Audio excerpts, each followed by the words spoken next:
In this video, we talk about Victor Boniface's proposed move to AC Milan, Kani Chukwuemeka leaving Chelsea for Dortmund, and more Premier League news. Victor Osimhen's move to AC Milan from Bayer Leverkusen appears to have stalled, and it's all around medicals. While he's passed to medicals that are organized by AC Milan, they still are not, sure or set in the need for the assurances. They even got to call their specialist orthopedic consultant or specialist from vacation, to come and give his own input on what was going on with Victor Boniface and to sort of give the final say so. Now, according to reports, Victor Boniface has had to travel back to, Germany to await the decision of AC Milan. For me, that's a bit odd, in my opinion, because if you don't want to sign a player for medical reasons, you could come up to say, yeah, he's failed the medical. It's not something that happens too often, but when it does happen, you come up to say, yeah, the player has failed the medical, we're not signing him. But this aspect of having to go back to Germany while awaiting the outcome of, I wouldn't say the medical, but the evaluation of things. They said the coach will be involved as Max Allegri. So I just feel like maybe they may end up not signing him, and I think AC Milan will be missing out on a top player. And sometimes these medicals, I think they get certain things wrong.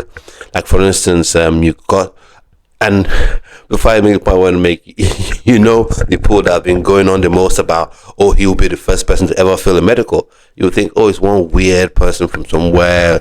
No, it was Nigerians going on with that mad take that is the first player to have ever failed a medical. But how do you mean that? Just to tell you, Nicholas Jackson failed the medical when he was meant to make a move to Bournemouth, and then he was signed by Villarreal. So sometimes there's certain things that this club just look at and make a decision on it. It's not just as simple as saying the player isn't fit enough to play football. There may be something they're looking at. Sometimes they may be even looking at injury history in terms of protecting themselves with insurance and all that kind of things. So for me, it's a bit sad that it's come to this. Hopefully it can be resolved quickly and he gets a sign for AC Milan. I think he'll really be a good fit there. Pairing him up against pairing him up with Rafael Leao, that would be an amazing sight to see for AC Milan fans. Really, that would be terrifying for other clubs in the Serie A. But if they choose not to sign him, hopefully he does get another move, because it does seem like Erik ten Hag has stamped his foot on the ground to say he doesn't want Victor Boniface. So for me, I think he just has to find another move. As in Newcastle United, you're looking for a striker, and Alexander Isak's head is turned. Apparently, there can be a striker, Victor Boniface. He's got goals, he's got assists.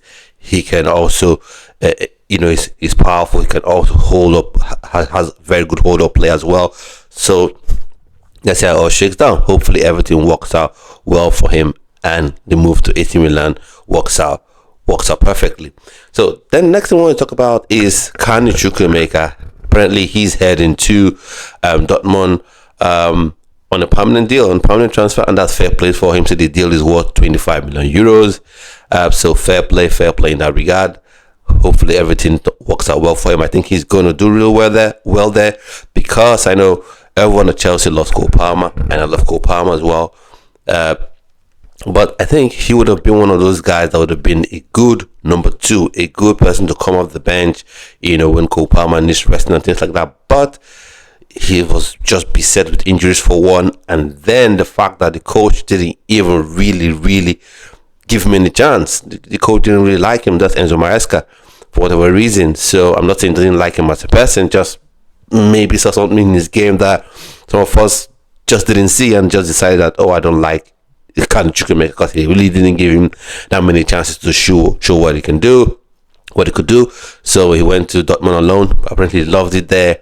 And don't get this twisted, the German league is a physical league as well. It's an exacting league as well. So I don't see why you think he will do well there and not do well in the Premier League. But fair play is all round. he goes to a league where he goes to a club where the club wants him, where he wants to be, where the coach at the club wants him and rates him. So fair play, he goes.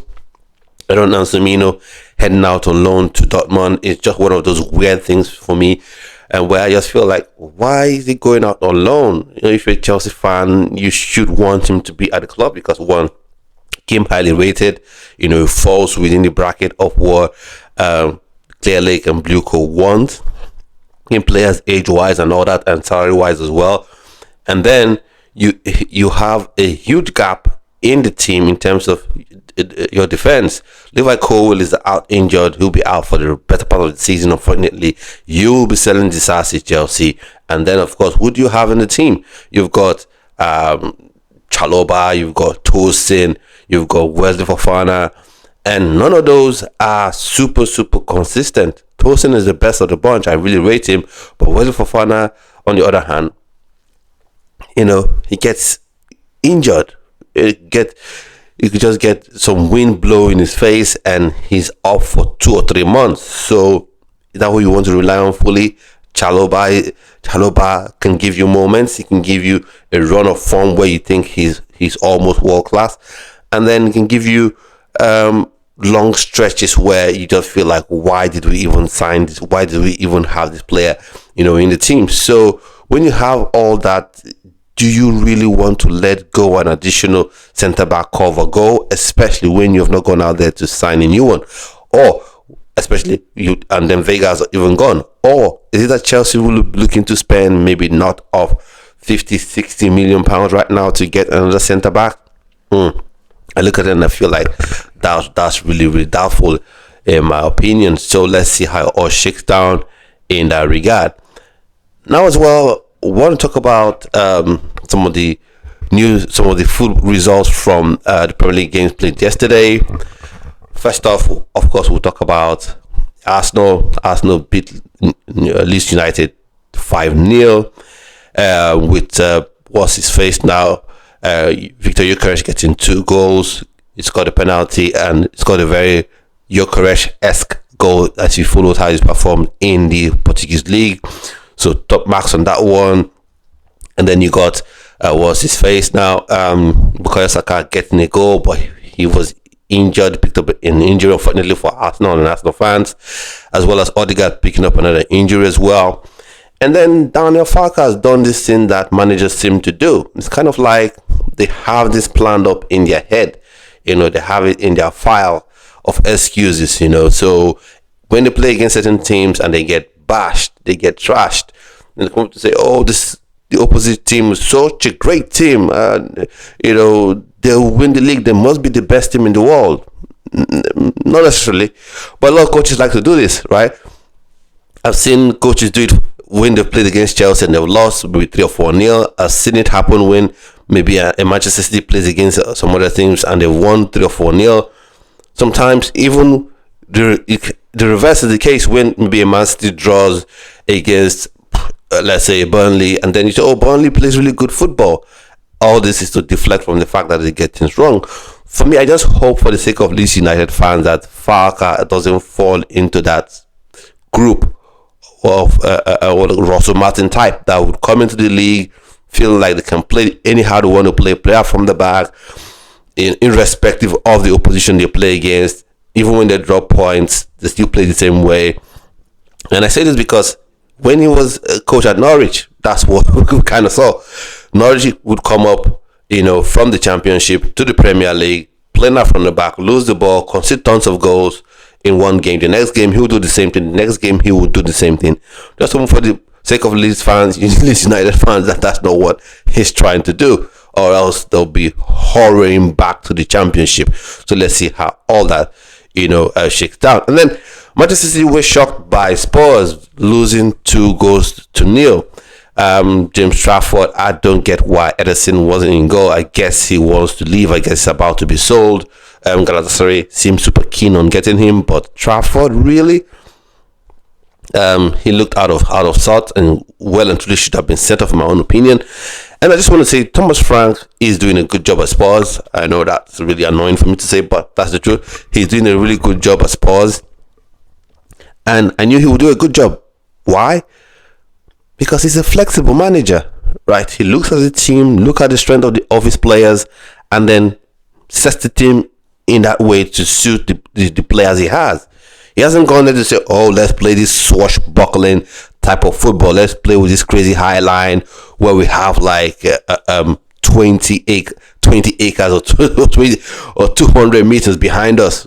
No, he hasn't done that. What he's done is this style of play. Paulinho come and give us what's it called? Like give us strength in the midfield, and then depend on the team we come up against, would know how we would play, and well and truly shocked Man City and beat them resoundingly 2-0. So top marks to Thomas Frank for how he's set Spurs so far and how they have been performing and how they've been winning so far. So for me, these are the major. I know there are other results, other games were played on Saturday. So, but these are the two main matches I want to talk about, and then of course the Chelsea one played on Friday, smashed West Ham. Potters could all seems to be on the chopping block right now, and then of course let's talk about one game that will be played today, and that is Everton versus Brighton. And why is that game special? It's special for English football. It's special for Everton fans, particularly because after 133 years at Goodison Park, they get to move to Hickinson Hill. So new move to a new stadium. Hopefully, for the sake of their fans, they start off with a win. But you sometimes see how these things work out, where you want to celebrate, and then you have people like Brighton that may turn out to be party poopers and just make life difficult for you. But let's see how it all shakes down. And what I want to say about Everton, I hope they haven't done themselves an injustice with the sort of players they've signed. Because of because of this new stadium they're getting into, given the manager they have. I may be a bit stereotypical about David Moyes. Maybe he's new, maybe he's not new tricks. But Tyler Diblin, Jack Grealish, Ndaye, are you going to play all these three players?